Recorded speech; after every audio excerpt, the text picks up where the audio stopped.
Recording now. Okay. Yep. All right. Well, thanks so much for having me here to talk about the basics of Hinduism. I'm very excited to chat with all of you. 5 minutes is a challenge. Hinduism takes 5 lifetimes, or probably 500 lifetimes to understand, but I'm going to do my best. So these are the topics I'm going to cover very, very briefly. I'm going to talk about the purpose of life as understood by Hindus. I'm going to talk about the cycle of rebirth, the paths that we take to achieve liberation, and the importance of spiritual openness. So the purpose of life. So just to start, Hinduism is one of the oldest, if not the oldest religion in the world. Our sacred texts start with the Vedas. The Vedas are at least 3,500 years old. They might actually be even older than that, and parts of them I think are definitely much older than that. But as you can see, they're quite ancient. And the interesting thing about the Vedas is that Hindus didn't stop with the Vedas. We continued to adapt newer and newer religious texts, and even now we have religious texts that are being written over the last like 100 or 200 years. And one of the most important texts after the Vedas is the Bhagavad-Gita, and that's at least 2,200 years old. So that's just to give you a flavor that Hinduism is a very, very old religion. And it's also one that's always gaining new insights. So it didn't stop at 3,500 years. There's been a development ever since then. Now, who develops it? Who goes on and creates new parts of Hinduism? Well, we have holy seers, or people that we call rishis. And these people are actually men, they're women, they're gender non-conforming people. They actually come from all parts of society, both people that are very poor and people that are very rich. And so it's a very, very progressive tradition in that sense that it's always being added to by a huge group of people. And what distinguishes these people? What makes people holy seers? Well, they really try to get at the purpose of life. So the purpose of life is 4 things in Hinduism.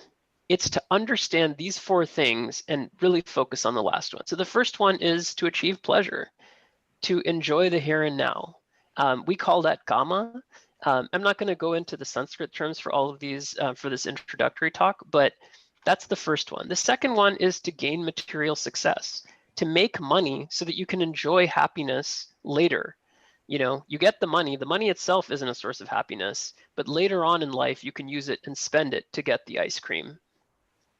The third thing is to follow the path of righteousness. We call this Dharma, and Dharma is about happiness in future births. So every time you do a good deed, it's like a little deposit in the good bank account. And every time you do a bad deed, it's a deposit in the bad bank account. And so like this, you're constantly accumulating both, credits and debits. And over time, you start to realize that that's not any way to achieve what you really want, which is liberation from sorrow or happiness forever. And so let's talk very briefly about why we talk about multiple lifetimes. In this life, which is where we are right now, there is an ocean of accumulated karma. That is why right from the moment that we are born, there are good things happening to us and there's bad things happening to us. And that is all as a result of the karma that had come from our prior lives, some of which will be used up in this lifetime. Now, just because we're using up that karma doesn't mean that the karma well shrinks. If anything, it usually grows because we take action in this life and that continues to add. So because of that, we are constantly getting new consequences for both the good and the bad things that we do. And so that is why it extends over multiple lifetimes. And so how do you actually achieve happiness if not by just doing good deeds? Well, there are 3 main paths that we talk about in Hinduism. So once someone has this understanding that I can't just be a good person and achieve eternal happiness. I might get some happiness, I might get a lot of happiness in this life or the next life, but eventually it will be paid off. So at that point, they start their spiritual journey. And the spiritual journey can take one of these 3 paths. The reading of religious texts that explain how to achieve enlightenment, the path of action, where you dedicate each action without attachment to its results, or the path of devotion, where you lose yourself in the worship of the divine. And so the last thing I'll close with is just the importance of spiritual openness. Everyone is a seeker at different parts of their journey. Some people are born very, very late into their journey, and they already are very, very close to enlightenment. Other people are at the very, very beginning, and they're not even thinking about that. But some of the ideas that capture how Hinduism treats all of these different seekers are just as what I've listed. Let noble thoughts come to us from all sides. The truth is one, but the wise speak of it in many ways. The world is one big family. These are all quotes from Sanskrit that encompass this idea that Hinduism is a very open religion.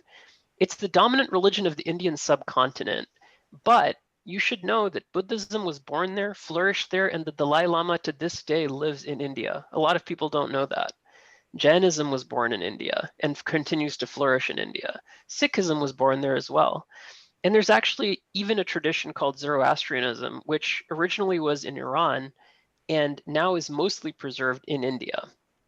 And then finally, there's there's all sorts of groups that have taken refuge in India, including even a very, very lively Jewish community, much of which has now returned to Israel with the formation of Israel. And all of these are a testament to Hinduism's open spirit. So just to summarize, in Hinduism, the purpose of life is to achieve happiness, and specifically eternal happiness. This purpose is a multi-lifetime journey, and that journey can be made along any of three different paths, which all sort of overlap and cross over. And one of the things that Hinduism really emphasizes is that we should be open to the insights from wise people everywhere. With that, I will conclude. Thank you very much.